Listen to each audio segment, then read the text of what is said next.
ठीक है। तो हम कंटिन्यू करते हैं derivative.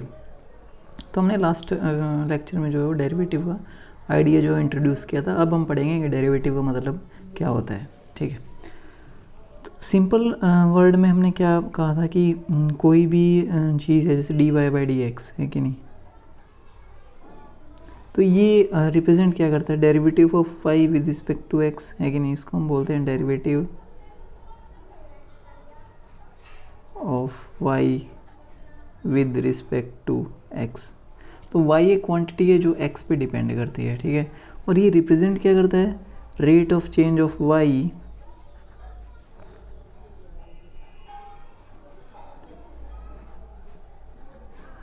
With respect to x। कहने का मतलब क्या है कि जस्ट फॉर एग्जांपल अगर मैं कहूँ कि जो है if v changes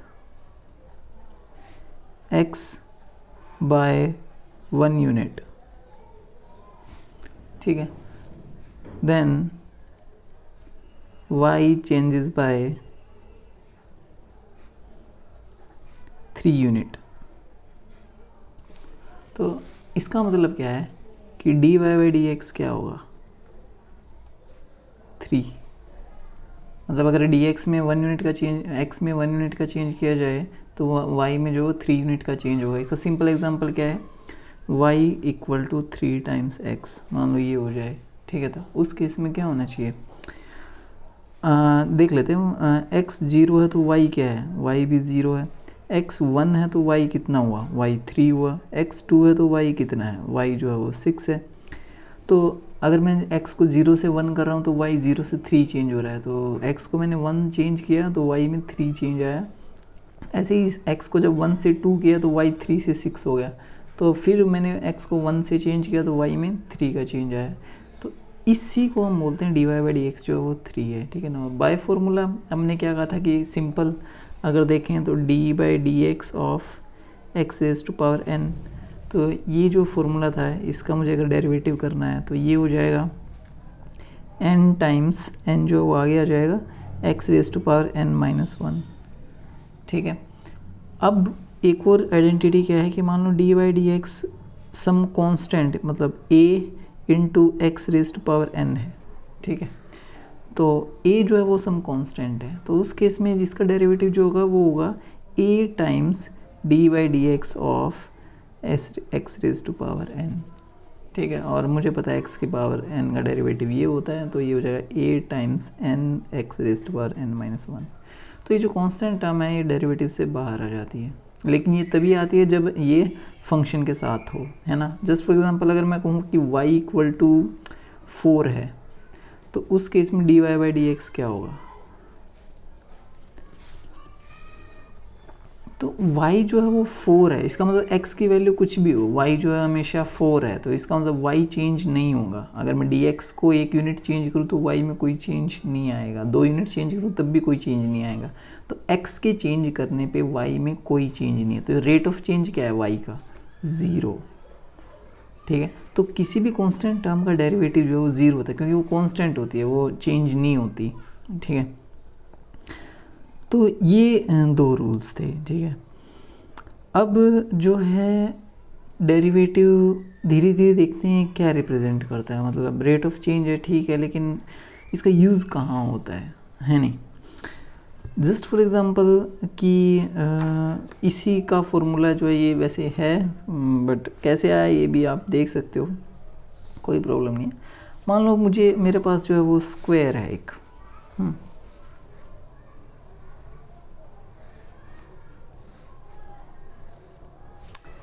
जिसकी साइड जो है वो है x, तो ये साइड भी x हो जाएगी। तो इसका एरिया क्या होगा, एरिया जो है वो एक्स स्क्वायर हो जाएगा, है कि नहीं। मुझे क्या फाइंड आउट करना है, मुझे फाइंड आउट करना है कि x जो है वो इंक्रीज हो रही है, साइड जो है x जो है वो टाइम के साथ चेंज हो रही है, इंक्रीजिंग विद टाइम, ठीक है। और इसकी रेट ऑफ इंक्रीज़ क्या है, अगर मैं कहूँ d x by d t, rate of change of x with respect to time, मतलब 1 सेकेंड में एक्स कितना चेंज हो जाता है, ये मान लो है 2 मीटर पर सेकेंड, ठीक है। तो 1 सेकेंड में जो है वो ये साइड जो 2 मीटर इंक्रीज हो जाती है, इस डायरेक्शन में भी 2 मीटर और इसके अलॉन्ग भी 2 मीटर।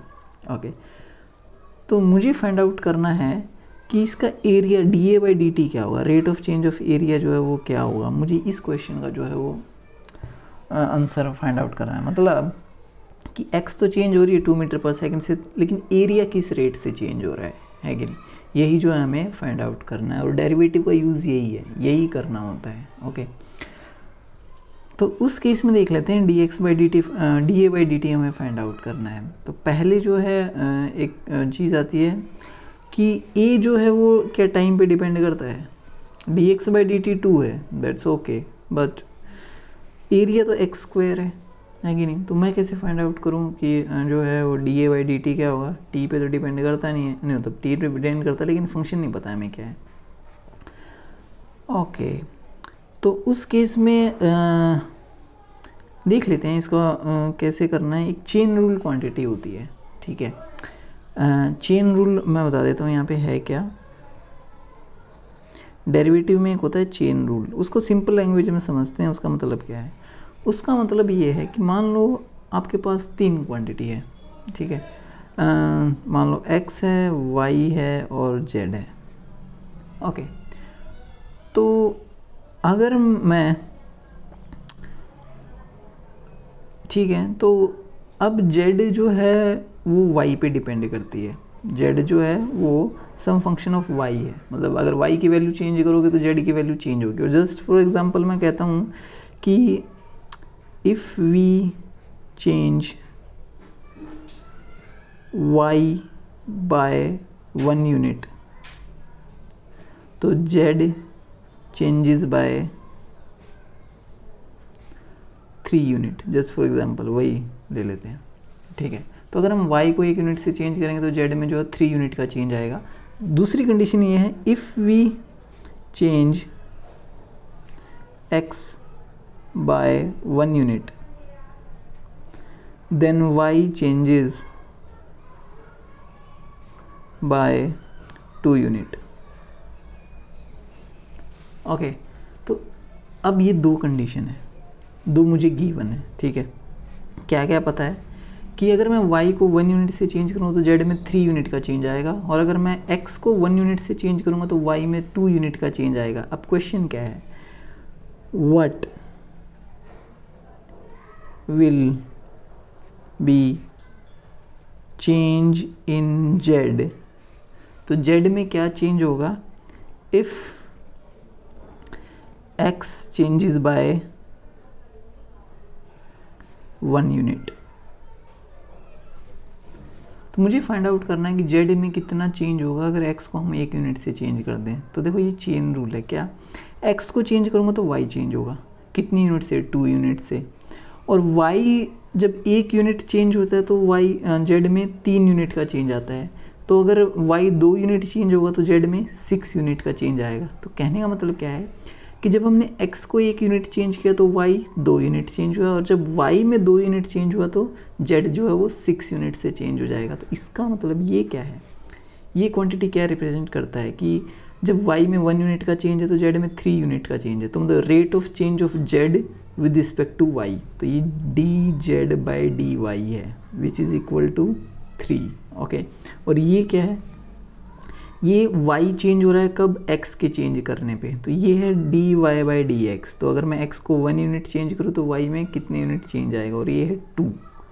ओके, और मुझे फाइंड आउट क्या करना था, मुझे फाइंड आउट करना था dz/dx कि अगर x को 1 यूनिट से चेंज करें तो z में कितना चेंज आएगा, और ये कितना है कि नहीं। इसकी वैल्यू क्या है, इसकी वैल्यू 6 है। कैसे, 3 × 2, दैट्स द होल पॉइंट। तो इसी को मैं जो है वो चेन रूल कहता हूँ, चेन रूल कहते हैं इसी को। तो dz/dx है क्या, ये जो है ये है 3 × 2। ओके, तो इसका मतलब क्या है, 3 क्या है, 3 है dz/dy, तो dz/dy टाइम्स dy/dx, और ये किसको रिप्रेजेंट करता है, dz/dx को। ओके, तो ये जो है ये है chain rule. That's the whole point. तो कई बार इसको ना ऐसे समझाते हैं कि वाई से डी वाई से मल्टीप्लाई कर दे, डी वाई से डिवाइड कर दिया और ऐसे कट गया। नहीं, वो मतलब डेरिवेटिव है ये, मतलब हम प्लस माइनस ऊपर नीचे मल्टीप्लाई डिवाइड नहीं कर रहे हैं हम। ये एक अलग चीज़ रेट ऑफ चेंज है, ये अलग रेट ऑफ चेंज है, और दोनों मल्टीप्लाई करने पे ये रेट ऑफ चेंज जो है हमें मिलती है। ओके, अब यहाँ पे कैसे काम आएगा ये, दैट्स द होल पॉइंट। तो मुझे एरिया निकालना था, और ये जो है वो मुझे क्या पता है, मुझे क्या निकालना है, मुझे dA/dt पता है, निकालना है, ये फाइंड आउट करना है। ओके, पता क्या है, dx/dt मुझे पता है, लेकिन dA/dx पता है क्या, है क्या कि मैं dA/dt को ऐसे लिख सकता हूँ ना, dA/dx चेन रूल से इंटू dx/dt। कहने का मतलब ये है कि मुझे बताना है कि एक यूनिट, एक सेकेंड टाइम में एरिया कितना चेंज होगा। ठीक है, तो पहले मैं क्या करता हूँ कि पहले देख लेता हूँ अगर x एक यूनिट चेंज हुआ तो एरिया कितना चेंज होगा। फिर देख लेते हैं कि एक यूनिट टाइम में x कितना चेंज होगा, है कि नहीं, वही चेन रूल। पहले हम x तो दे रखा है अपन को कि एक सेकंड में x 2 यूनिट चेंज होता है, और x को 1 यूनिट चेंज करने पे एरिया कितना चेंज होता है। तो dA/dx क्या है, अगर यहाँ से देखें तो dA/dx क्या लिखना चाहिए, इसका जो है डेरिवेटिव इजी है, x² है ना, तो इसको सिंपली हम लिख सकते हैं dA/dx ऑफ x², और x² का डेरिवेटिव क्या होगा, x⁻² है तो 2 आगे आ जाएगा, n 2 है तो 2 इंटू x⁻² -1, तो दिस इज़ 1, तो ये 2x आ जाएगा सिंपली। dA/dx पता चल गया। तो यहाँ पे क्या है, dA/dx की वैल्यू पुट करनी है 2x इंटू dx/dt की वैल्यू पुट करनी है 2, है ना, dx/dt क्या है 2, तो मल्टीप्लाई बाय 2, तो ये हो जाएगा 4x। तो ये क्या है, dA/dt। ओह, तो एरिया टाइम एक सेकंड में कितना चेंज होगा, what is the rate of change of area with respect to time, that depends upon value of x। ठीक है ना, मतलब उस टाइम पे ऑलरेडी साइड की वैल्यू क्या है। कहने का मतलब क्या है, देखो दोनों केसेस में कि अगर मान लो x जो है वो 1 से 2 गया, x की वैल्यू जो है वो 1 से 2 चेंज हुई, तो उस केस में एरिया कहाँ से कहाँ चेंज होगा। तो x जब 1 है, तो x की वैल्यू जब 1 है तो एरिया कितना है, x², तो ये भी 1 है, लेकिन जब x की वैल्यू 2 हुई तो एरिया कितना हो गया, 4, है कि नहीं। तो एरिया में कितने यूनिट का चेंज आया, 3 यूनिट का। क्या हमेशा ही 3 यूनिट का आएगा, देख लेते हैं। मान लो x की वैल्यू जो है वो 2 to 3 हो गई, तो अभी भी 1 यूनिट चेंज हुई है, लेकिन 2 से 3, तो एरिया कहाँ से कहाँ चेंज हुआ है। जब ये 2 था तो एरिया कितना था, 4, जब ये 3 हुआ तो एरिया कितना हो गया, 9। तो यहाँ पे एरिया में कितना चेंज आया, 5 का। यहाँ पे कितना आया था, 3 यूनिट का, है कि नहीं, यहाँ पे 5 यूनिट का। तो उस केस में एरिया एक सेकंड में कितना चेंज होगा डिपेंड करता है ऑलरेडी x की वैल्यू क्या है, या ऑलरेडी एरिया है कितना, और यही यहाँ पे शो कर रहा है, ये 4x है। देख लेते हैं कैसे, just for example when x जो है वो अगर मान लो 1 है, तो उस टाइम पे एरिया जो है वो 4 यूनिट पर सेकंड के हिसाब से चेंज हो रहा होगा, और जब x जो है तो dA/dt क्या होगा, 4 यूनिट पर सेकंड या 4 मीटर स्क्वायर पर सेकंड। ओके, एक सेकंड में 4 मीटर पर स्क्वायर चेंज हो रहा होगा, लेकिन ये चेंज जो कांस्टेंट नहीं है, जैसे जैसे x इंक्रीज़ कर रहा है ये रेट ऑफ चेंज भी इंक्रीज़ कर रही है। ठीक है, ओके। अब मान लो अगर मैं आपको बता दूं, अब आप कर सकते हो, अगर मैं आपको कहूं कि एक जो है